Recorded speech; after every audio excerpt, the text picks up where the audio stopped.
नारायण साकार, हर की संपूर्ण ब्रह्मांड में सदा सदा के लिए जय जयकार। हम 2 जुलाई की घटना के बाद बहुत ही व्यथित हैं।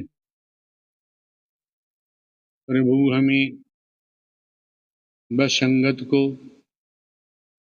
इस दुख की घड़ी से उबरने की शक्ति दें। सभी शासन एवं प्रशासन पर भरोसा बनाए रखें।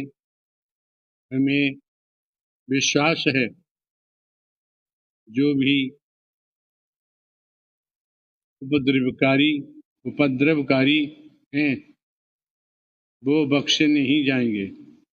दिवंगत आत्माओं के परिजनों एवं इलाजरत घायलों के साथ जीवन पर्यंत तन मन धन से खड़े रहने का आग्रह किया है, जिसको सभी ने माना भी है।